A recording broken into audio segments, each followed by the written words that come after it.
누가복음 2장 14절 말씀입니다. 두 군데 말씀이죠. 먼저 우리 누가복음 2장 14절 같이 읽습니다.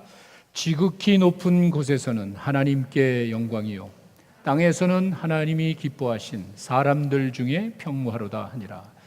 다음에 마태복음 2장 1절에 있는 말씀을 또 우리 찾아서 보겠습니다.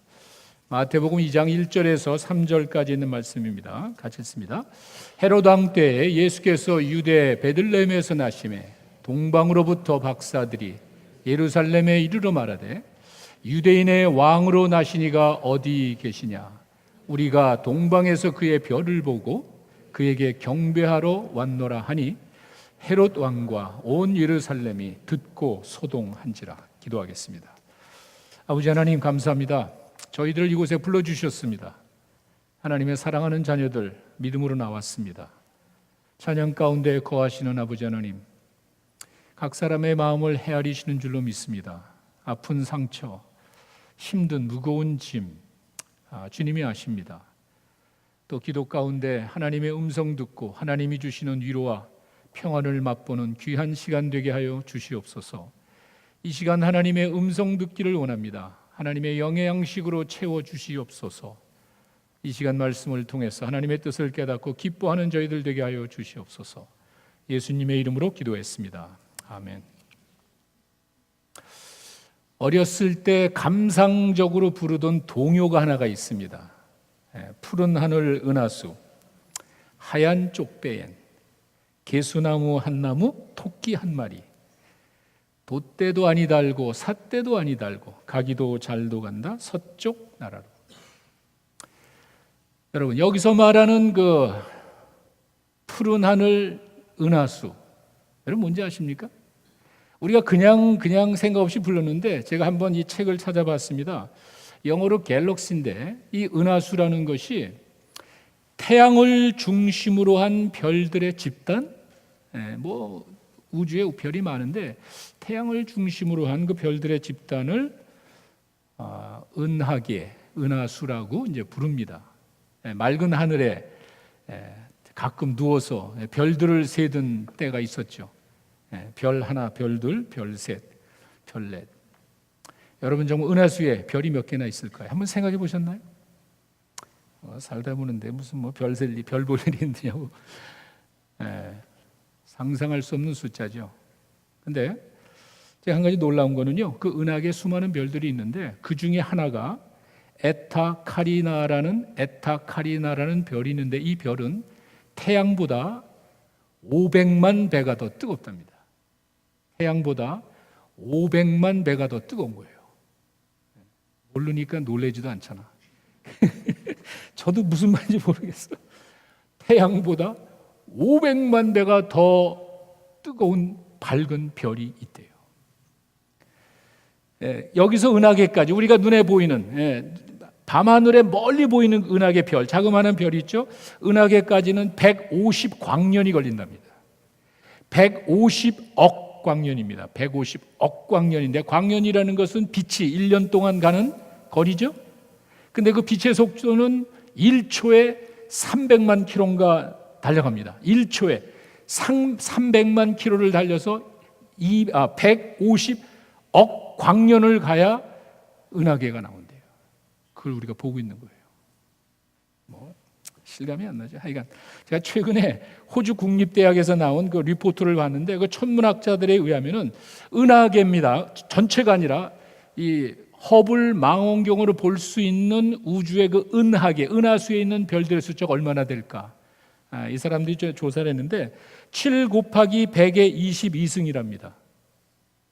이것도 무슨 말인지 모르지.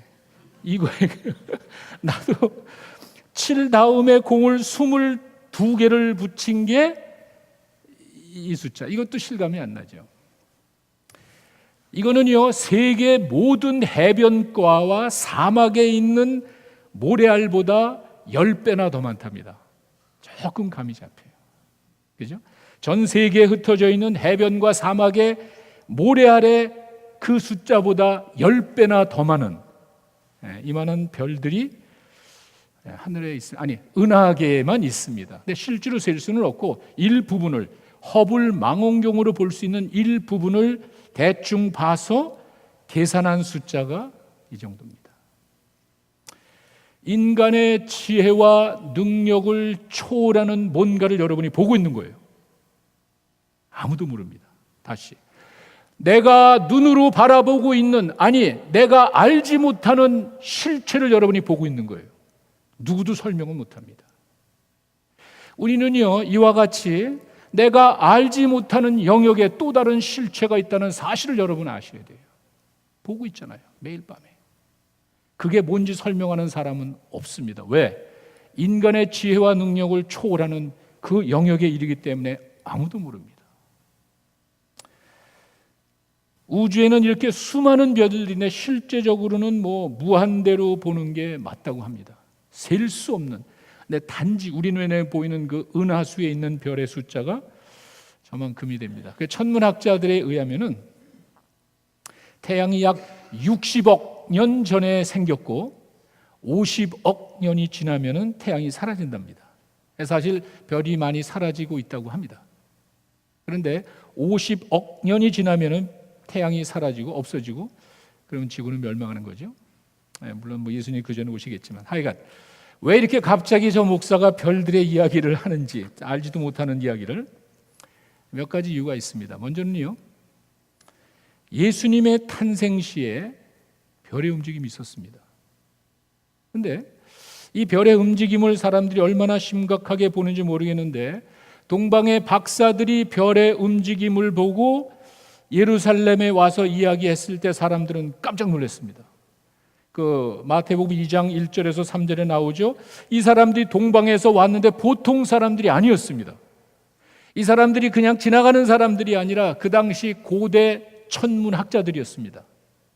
지금은 천문학자들이 그 아주 귀한 기계를 가지고 이 세상을, 아니 우주를 바라보면서 이야기하지만, 그 당시에 고대 천문가들은 그런 거 없이 우주를 바라보면서 연구하던 사람들이 고대 점성가들이에요. 천문학자들이에요.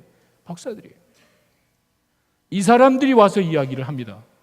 유대인의 왕이 지금 어디 계시죠? 깜짝 놀라는 거예요.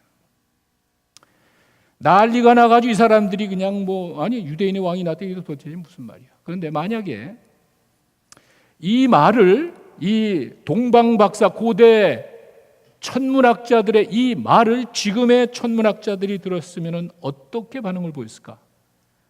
절대로 웃어넘기지 않았을 겁니다. 우리가 알지 못하는 그 별의 움직임을 이 사람들은 어떠한 과학적인 기구 없이 발견을 했고, 그것을 가지고 세상 사람들에게 이야기를 하는데, 이들이 그 별의 움직임을 보고 왔다고 하니까 예루살렘이 난리가 난 거예요. 여기서 말하는 동방이라는 것은 물론 예루살렘의 동쪽이겠죠. 페르시아 아니면은 바벨론으로 보는데, 일반적으로 학자들은 바벨론으로 봅니다. 페르시아보다는. 그 이유는 뭐냐면요, 여기서 말하는 유대인의 왕이라는 표현은 이방인들이 유대인의 메시아를 지칭할 때 쓰는 용어예요. 그러면은 이방인으로서 하나님을 모르는 사람이 어떻게 유대인의 왕을 아냔 말이에요. 페르시아 사람인데 어떻게 그걸 알 수 있냔 말이에요. 알 수 없죠. 바벨론 사람은 알 수 있죠. 무슨 말 여러분 아시죠? 이 유대 사람들이 남의 나라 포로 잡혀가는데 그게 바로 바벨론 포로 잡혀갔습니다. 예수님 오시기 한 300~400년 전에 바벨론 포로 잡혀가가지고 그 지역에서 유대인의 한 사람이 국무총리가 됐어요. 그 정도로 영향을 끼쳤습니다. 다니엘은 거기 그 사람들 가운데 뛰어난 지혜를 가지고 그 남의 나라의 국무총리 총리 대신이 될 정도로 영향을 끼쳤습니다. 그들이 하는 말이 메시아 사상이었습니다. 그래서 그 당시에 이방 나라지만 아마도 바벨론에서는 유대인들이 이야기하는 그 메시아에 대한 이야기가 멀리 퍼졌을 것이고, 그 이야기를 듣고 아마도 바벨론에서 이 사람들이 오지 않았을까라고 보는 것이 일반적인 견해입니다. 자, 이 고대 천문학자들이 별의 움직임을 봤을 때 심상치가 않아요. 이들의 연구와 체험에 의하면은요, 이것은 보통 별의 움직임이 아니었습니다. 그래서 이들은 별을 쫓아왔고, 당연히 가는 길이 예루살렘으로 온 이유는 유대의 정치와 종교의 핵심이니까 당연히 글로 가는 거예요. 그런데 정작 그 유대의 정치와 종교의 핵심인 사람들은 모르고 있었어요. 아니, 무관심했어요. 이 동방에서 온 먼 길을 달려왔더니 고대 천문학자들은 그 사실을 깨닫고 놀라가지고 유대인의 왕이 어딨냐고 이야기하는데 유대인들은 무관심했습니다. 이 사람들의 모습이에요. 그들이 이야기하니까 금방 성경을 통해서 예수님의 탄생 장소를 쫙 찍어냅니다. 유대가 아니라 한 10마일 정도 또 옆에 약간 외곽에 떨어진 베들레헴입니다라고 이야기는 해주지만 액션은 없는 거예요. 자, 이들이 그렇게 유대인의 왕, 다시 해서 이방인으로서 유대인이 가지고 있는 그 메시아 사상에 관심을 가지고 올 정도로 별의 움직임은 이 사람들에게 큰 영향을 끼쳤습니다. 그 당시에 그 역사학자죠, 요세푸스라는 사람에 의하면은 예수님 그 1세기 그 당시의 사람들이 유대인뿐만이 아니라 일반적으로 유대인의 영향력이 크지요. 장사하러 전 세계에 퍼져나갑니다. 이 사람들이 전 세계에 퍼져나가서 뭘 하겠어요? 자기들이 믿는 신앙을 전하는 거예요. 이들이 가는 데마다 뭐 하겠어요? 회당에서 모이는 거예요. 이렇게 이들이 전 세계 디아스포라로 퍼져서 이야기하는 것이 메시아 사상이었고, 그래서 유대인뿐만이 아니라 많은 사람들이 그런 메시아 사상에 익숙해 있다고 역사학자가 이야기를 합니다. 그 중에 하나가 이 동방 박사들이었습니다. 그러니 유대인들은 오죽하겠어요. 항상 하나님께서 언젠가 이 땅에 하나님의 나라를 세우시고 그 하나님의 나라를 통치할 메시아가 이 땅에 올 거라는 사실을, 다윗의 자손에서 올 거라는 사실을 이들이 믿고 있었습니다. 재미난 거는요, 예수님이 고통당하시고 죽으시고 부활하시고 난 다음에 제자들이 하는 말이에요. 사도행전 1장 6절에 가시면은요, 잘 기억하세요. 예수님이 이 땅에 계시는 동안에 한 얘기가 아니에요. 이 땅에 계시는 동안에 엄청난 기적을 행했지만 한 사람도 이런 질문한 사람이 없어요. 죽은 사람까지 살렸습니다. 광풍을 잔잔케 했습니다. 귀신을 쫓고 병자를 고치고, 그러나 아무도 이런 얘기 하지 않았어요. 예수님이 죽으시고 정말 본인이 이야기하신 대로 살아나신 다음에 제자들이 묻는 거예요. 혹시 주께서 이스라엘 나라를 회복하심이 지금이 아닙니까? 이 정도로 부활이 그들에게 엄청난 영향을 줬고, 이 정도로 유대인의 마음속에는 이스라엘 나라가 회복되는 것을 애타게 기다리고 있었습니다. 자, 마태복음 2장 2절에 가시면은요, 박사들은 분명히 별을 보고 왔습니다. 아니, 고대 천문학자들이 별의 움직임이 심상치 않아 가지고 왔습니다. 그 당시 사람들은요, 별을 통해서 인간의 중대사를 결정을 합니다. 그리고 미래를 예견하는 것이 그들의 모습이었습니다. 그런데 특이한 별의 움직임을 보고 별을 보고 왔습니다. 이게 무슨 말일까? 이 별들의 움직임을 어떻게 봐야 됩니까? 뭐 해석이 여러 가지가 있는데 그러니까 다 정리하면 두 개 정도 해석이 있습니다. 하나는 정말 신비로운 하나님의 역사로 봅니다. 하나님께서 정말 별 하나를 움직여서 그 별이 쭉 와가지고 예루살렘의 저 베들레헴까지 인도했다고 보는 초자연적인 역사로 해석하는 그룹이 하나가 있습니다. 네, 그것만은 아니죠. 요한계시록 22장 16절에 가시면은요, 마지막 때 예수님을 설명하는데 예수님을 새벽 별이다 이렇게 이야기합니다. 당연하죠. 예수님이 새벽 별이시기 때문에 하나님께서는 그 별을 통해서 예수님의 탄생을 지정해 주시지 않았을까? 뭐 창조주 하나님을 믿는다면은 이것은 별로 크게 중요한 일은 아닙니다. 근데 문제는 하나님을 믿지 않는 사람들입니다. 안 믿겠죠. 하나님이 뭐 별에 신비롭게 초자연적인 역사로 이런 거 안 믿겠죠. 그래서 과학적으로 설명하는 견해가 또 하나가 있습니다. 천문학자들이 인정하는 별의 움직임이 하나가 있습니다. 이게 뭐냐면은 가끔 여러분 맑은 하늘에 이렇게 보시면은 별똥별이라고 그러죠. 혜성, 별이 쫙 떨어지는 거. 그리고 때로는 별이 폭발을 한답니다. 여러분 한번 상상을 해보세요. 아까 제가 말씀드린 그 별은요, 태양의 500만 배나 더 뜨겁고 밝은 별이 있습니다. 이게 폭발을 했습니다. 어떻겠어요? 천문학자들이 봤을 때는요, 분명히 그 동방의 박사들이, 고대 천문학자들이 본 거는요, 혜성, 이 별똥이 그거 아니면 어쩌면은 별들의 폭발이 있었고 그 혜성의 사이즈와 그 폭발의 사이즈에 따라서 상당히 오랜 기간 동안 그 폭발된 불빛이 퍼져 나갔을 것이다. 이렇게 봅니다. 그럴 수 있잖아요. 수백억 년이 걸려서 오는 그 불빛이니까 그 규모를 우리가 상상할 수 없기 때문에 맞아. 어쩌면은 자연적으로도 그냥 하나님이 뭐 이렇게 역사했다고 안 믿더라도 신비로운 그러한 역사는 있었을 거예요. 그리고 막 별 하나를 그냥 막 폭파시켜 버려서 하나님이 그냥 그 별을 엄청나게 상상할 수 없는 사이즈의 별이 폭파하니까 상당히 오랜 기간에 불빛이 보였을 수도 있다는 거예요. 얼마든지 설명을 할 수 있습니다. 제가 이 말씀을 드리는 이유는 동방 박사들의 말이 헛소리가 아니라는 거예요. 단지 성경에서 예수를 좀 신비로운 인물로 만들기 위해 예수를 모르는, 아니 하나님을 모르는 이방인조차도 예수의 탄생을 인정했다 정도가 아니라는 거예요. 기독교가 그런 무식한 종교가 아니에요. 이 동방 박사의 말이 그냥 헛된 것이 아니라 실제로 이게 신비롭건 아니면 폭발이 됐건 간에 실제로 별의 움직임이 있었습니다.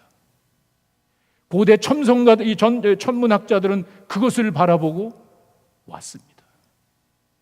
이렇게 별의 움직임은 놀라운 그 하나님의 역사를 보여주었다는 그것 때문에 여러분들에게 제가 말씀드리고, 또 한 가지 별 이야기, 별 볼 이야기를 제가 여러분이 하는 이유는 영광이라는 단어를 설명하려고 그래요. 영광. 우리가 오늘도 하나님께 영광 돌리고 찬양하고 이런 얘기, 영광이란 단어를 쓰는데 성경에 나오는 영광이란 단어는요, 그냥 쉽게 해석하면은 장엄하고 웅장하고 위대하고 이런 거를 지칭할 때 쓰는 게 영광이에요. 그건 맞습니다. 그런데 그 장엄하고 위험 있고 아주 크고 위대한 것이 언제 나타나냐면 신의 영역에서. 이건 사람에게 쓰는 단어가 아니에요. 이 독사라는 헬라어라는 그 단어가 사람을 두고 이야기하는 것이 아니라, 이제 간혹은 이제 시저가 자기를 신적인 존재로 보니까 자기를 높일 때, 영광할 때 이런 단어가 쓰긴 했지만 그것은 상징적으로 신의 영역을 염두에 두고 쓴 단어라는 그 말입니다. 이 말은 뭐냐면은 영광이라는 것은요, 하나님의 영역에서의 일을 표현할 때, 우리 인간의 지혜로 감당할 수 하나님의 큰 일을 설명할 때 쓰는 단어가 영광이에요. 아까 여러분 말씀드렸죠. 그 우리가 푸른 하늘 은하수 감상적으로 부르는 그 은하계가 그런 어마어마한 수백억 개의 별들의 집단이라는 사실, 그리고 그 거리가 수백억 년 걸려서 빛이 나한테 왔다는 사실, 상상이나 됩니까? 과학자들이 어느 정도 그걸 조금씩 열어주고 있어요. 그러나 자기들이 감당하는 영역이 너무 작기 때문에 그 정도밖에 이야기 못한대. 그게 수백억 년이에요. 수백억 광년이에요. 이 영역의 일을 표현할 때 쓰는 단어가 바로 영광이에요. 제가 여러분들에게 별 이야기하는 이유가 바로 이제 그겁니다. 근데 재미난 거는요, 시편 19편 1절에 가시면은요, 다윗이 이런 말을 합니다. 하늘이 하나님의 영광을 선포하고. 근데 저는요, 이 지금 이거 뭐 천문학 이런 걸 제가 읽기 전에는 그냥 뭐 시적인 표현이니까, 다윗이 워낙 시편 23편 같은 글을 잘 쓰니까 참 아름다운 그냥 시적인 표현이다라고 생각하는데 그게 아니에요. 하늘 자체가 하나님의 영광을 선포한다는 게 무슨 말인지 알겠더라고요. 다시 하겠어, 하늘의 어떤 무언적인 선포를 말하는 거예요. 하늘이 우리에게 이야기하지를 않습니다. 하나님이 우리에게, 아니 하늘이 우리에게 무슨 뭐 제가 말하듯이 아티큘레이트 보이스로 이야기하는 게 아니에요. 그 하늘 자체가 보여주는 무언적인 선포가 있단 말이에요. 여러분, 그 수백억 광년이 지나야 도착하는 그 은하수에 수백억 개의 그 별들을 바라보고 뭘 생각하십니까? 그걸 말하는 거예요. 그 하나님, 그게 바로 하나님의 영광이에요. 하늘이 하나님의 영광을 선포하고 궁창이 그의 손으로 하신 일을 나타내는다. 이 다윗은 이제 신앙인이잖아요. 신앙 없는 사람들은 자기가 모르면 안 믿으면 돼. 그러니까 간단해요. 그리고 이 세상이 어떻게 되고 모르니까 그냥 자기 운명에 맡기고 살면 돼. 불쌍하지 않아요? 너무 인생이 초라하지 않습니까? 처량하지 않습니까? 내가 알 수 없는 영역이 왔을 때 그냥 이 운명을 거기다 맡기고 살아? 너무 처량하지 않습니까? 다윗은 그런 사람이 아니었어요.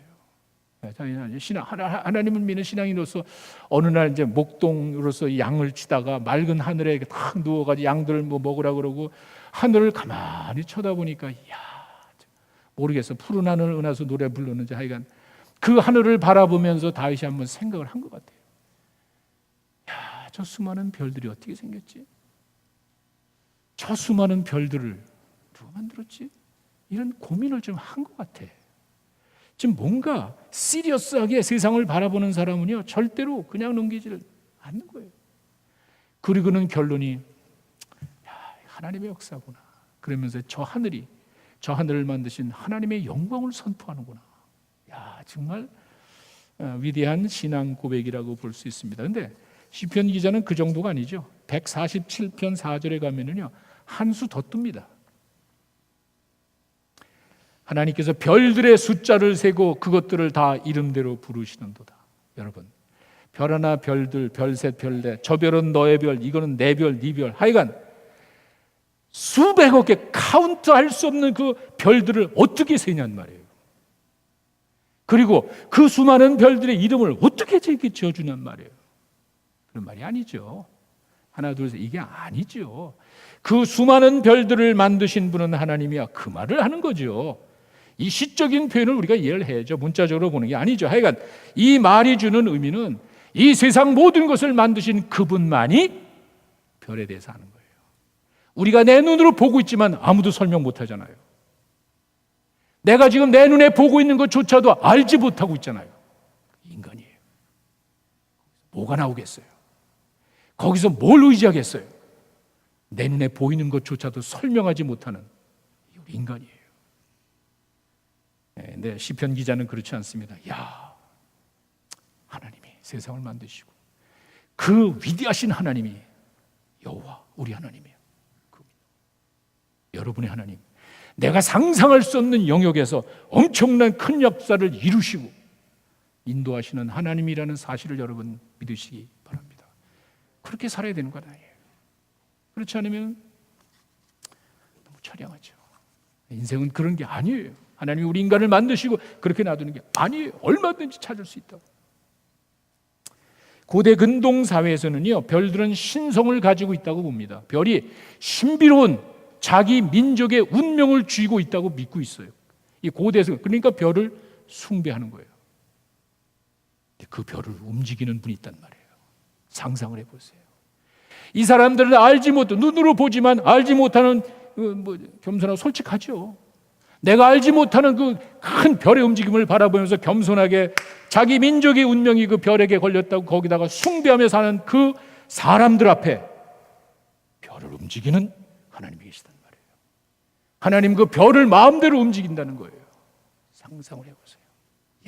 이건 예수님의 탄생 때 하나님께서는 별 하나를 그냥 폭파시켜버린 거예요. 예수님의 탄생 때 그냥 그 온 세상이 다 알도록 우리 믿는 사람들끼리가 아니라 세상에 하나님을 모르는 그 사람도 이 세상 돌아가는 unknown, 알지 못하는 새로운 방법으로 이 세계를 주관하시는 창조주 하나님의 아들이 이 땅에 태어났다고 별 하나 그냥 폭파 못하겠어요? 별 하나 그냥 왕창 터뜨려가지고 이 고대 천문학자들이 깜짝 놀라가지고 온 거예요. 전 그렇게 봅니다.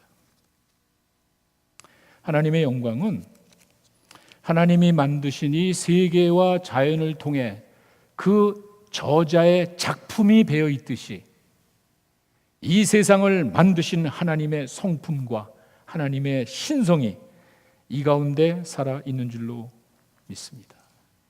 여기서 우리가 중요한 사실을 하나 볼 수 있습니다. 누가복음의 탄생 기사를 보니까 예수님의 탄생이 하나님께 영광이 된대요. 그 영광이라는 단어가 사용이 됩니다. 그리고 땅에는 평화가 있대요. 근데 여기서 우리가 한 가지 좀 중요한 사실이 있습니다.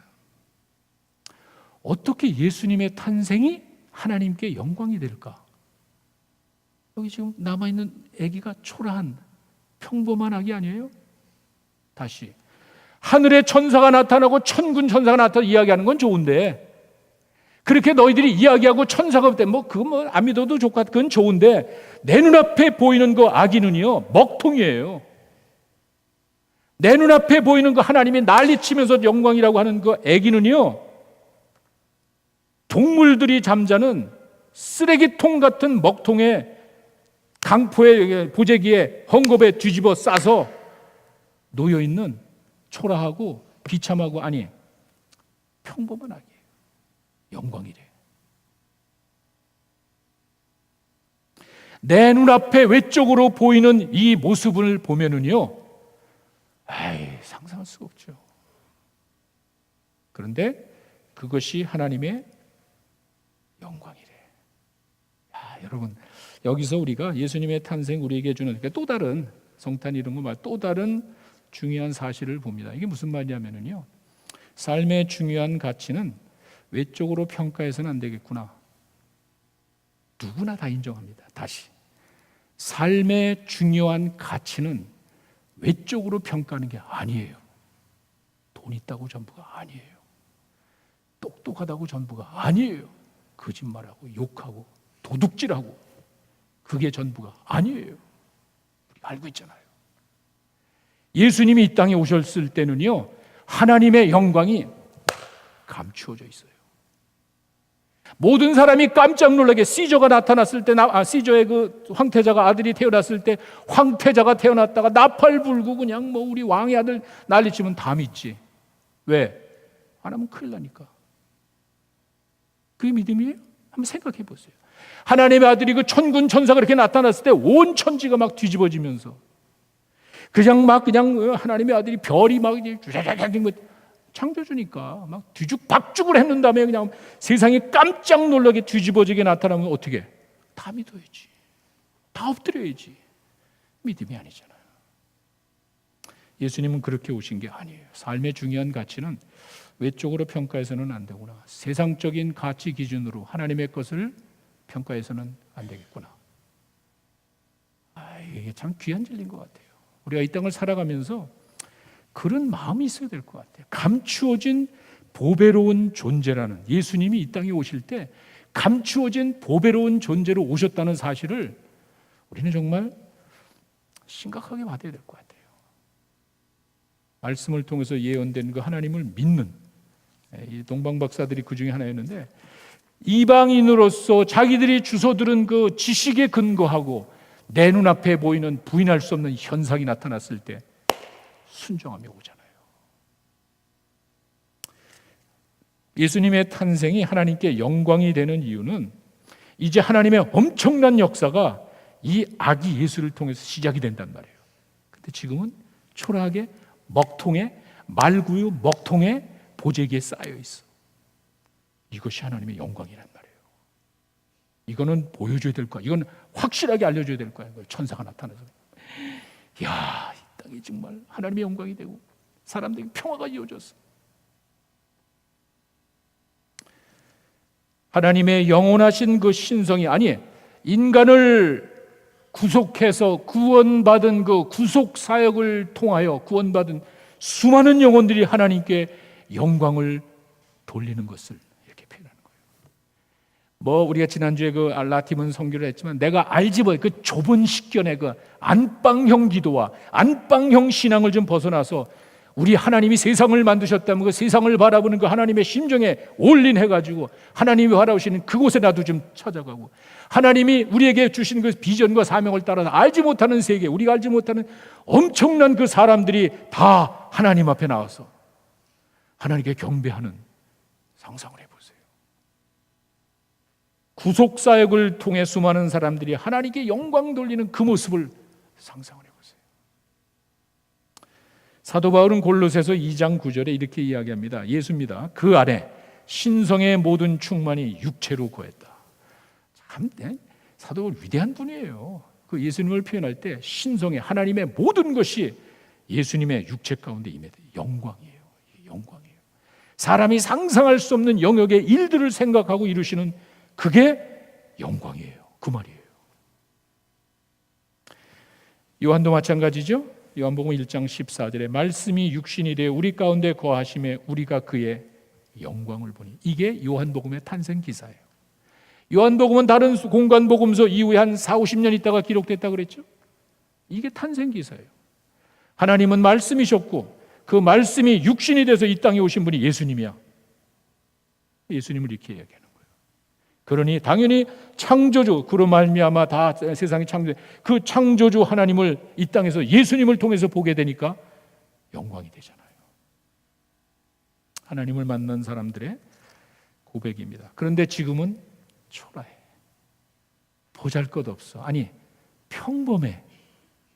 이게 감추어진 하나님의 영광이에요. 여기에 우리 신앙인들의 도전이 있습니다. 자, 이와 같이 영광은 하나님께 속한 거예요. 이 사람의 영역이 아니에요. 신의 영역을 설명할 때 나타나는 단어가 영광입니다. 비록 보잘것없고 초라하고 어쩌면 평범할지 모르지만 예수님의 탄생은 우리에게 감추어진 하나님의 영광을 보여줍니다. 또 한 가지, 제가 이 말씀을 드리는 예수님을 통해서 하나님의 화목이 이루어진 화목이. 영광이 하늘 땅에 지극히 높은 곳에 하나님께 영광이고, 자, 땅에서는 평화라는 말이 무슨 말이냐면요, 예수님을 통해 이 땅에 하나님과의 화목이 이루어지는 것, 하나님의 영광이 되고 이제는 하나님의 화목이 되어지는 것. 사람이 범죄해서 하나님으로부터 떨어져 나갔다는 건 우리가 다 잘 알고 있습니다. 하나님 인간을 만드시고 난 다음에 그 인간이 범죄한 다음에 하나님의 거룩한 면전에서 이 임재 가운데 떨어져 나가니까 잘 알고 있습니다. 그리고 난 다음에 제사 제도를 통해서 그 죄 용서를 받은 자들이 하나님 앞에 나오는 거예요. 그 제사 제도에 쓰임 받는 제물이 화목 제물이에요. 그 죄를 해결해 주는 제물이 바로 화목 제물이에요. 사도 바울은 로마서 3장 25절에 예수님을 화목 제물로 표현합니다. 인간과 하나님 사이에, 인간의 범죄로 인하여 원수되었던 하나님과 인간 사이에 화목 제물이 됐단 말이에요. 중간에 화목 제물이 돼가지고 하나님과의 화목을 이루었다는 거예요. 이런 식으로 표현을 합니다. 더 정확하게 로마서 5장 10절에 가시면은요, 우리가 원수되었을 때 그의 아들의 죽으심으로 말미암아 하나님과 화목하게 되었다. 잘 기억하세요. 하나님과 원수된 죄인들의 소망은 예수님밖에 없네요. 왜? 화목이 됐잖아요. 예수님이 죽으시고 하나님의 그 사이에 화목이 돼서 더욱 그의 살아나심으로 말미암아 구원을 받을 것이라. 그뿐 아니라 이제 우리로 화목하게 하신 예수 그리스도로 말미암아 우리 안에 또한 평화가, 그 말이에요. 이 땅에서 평화가 온다는 건 바로 그거에 범죄한 인간이 하나님과 원수 관계였다가 예수님이 화목 제물이 되셔가지고 즐거워한다는 말은 우리 가운데 평화가 온다는 거예요. 예수님의 이 땅에 오시는 이유가 바로 그겁니다. 사도 바울은 이게 에베소에서 아주 구체적으로 이야기하죠. 2장 3절에 가시면 우리가 본질상 진노의 자녀였다. 왜? 죄인이니까. 정죄받아야 될 그런 죄인이었는데 14절에 가니까 그는 우리의 화평이야. 왜? 둘로 하나를 만드사 원수된 것 곧 중간에 막힌 담을 자기 육체로 허무셨다. 예수님의 십자가의 죽으심을 그렇게 표현하고 2장 16절에 가시면은 십자가로 이 둘을 한 몸으로 하나님과 화목하게 하셔서 원수된 것을 십자가로 소멸하셨다. 예수님이 이 땅에 오신 목적입니다. 예수님은 하나님의 영광을 우리에게 보여주실 뿐만이 아니라 감추어졌지만 언젠가 반드시 드러납니다. 그 다음에 또 하나는 하나님과 우리의 화목이 되기 위해서, 다른 말로 죽기 위해서 오신 거예요. 그 어리고 순진한 그 아이는요, 죽기 위한 목적으로 오신 거예요. 하나님과 인간 사이에 화목이 되기 위해서 오셨고 십자가가 그 증거였습니다. 예수님의 탄생은 우리에게 하나님의 영광을 보여주고 하나님의 화목을 보여줍니다. 다시 이번 성탄절에는 예수님의 탄생을 통해서 하나님의 영광을 바라보고 하나님의 화목을 맛보는 여러분 되시기를 바랍니다. 이게 진정한 성탄의 의미예요. 뜻을 알아야죠. 근데 문제는 이 영광이 감춰져 있단 말이에요. 그래서 우리가 전하는 거예요. 감춰져 내 눈앞에 보지 못하는 이것을 우리가 사람들에게 보여주는 거예요. 우리의 어리석은 것을 깨우쳐야 되는 거예요. 내 눈앞에 보이는 별들의 그 현상을 보이지만 누가 만들었어? 어떻게 생겼어? 이게 얼마나 되는 거야? 아무도 모르잖아요. 내가 아는 것 지식 가지고 여러분 자랑하시면 안 되는 거예요. 인간이 알아야 뭘 하냔 말이에요. 내 눈앞에 보이는 것조차 알지도 못하는 인간이 내 눈에 보이지 않는 그 수많은 일들을 이루시는 하나님을 어떻게 하냔 말이에요. 말이 안 되잖아요. 감추어진 그 예수님, 그러나 인간의 몸으로 이 땅에 오셔서 영광을 보여주셨습니다. 어린 아기 예수가 이 땅에 오셔서 하나님의 아들로 사셨습니다. 그 예수님을 영접하는 자, 요한복음 1장 12절에 그 이름을 믿는 자들에게는 하나님의 자녀가 되는 권세를 주셔서 그들에게 평화를 주시는 거예요. 주님이 주시는 평화를 맛보며 사시는 여러분 되시기를 바랍니다. 영광과 평화의 왕, 우리 예수님, 성탄절의 주인공 되십니다. 세상 모든 사람들의 구세주가 되십니다. 성탄의 좋은 소식을 전하며 사시는 여러분 되시기를 간절히 축원합니다. 우리 잠깐 기도하겠습니다.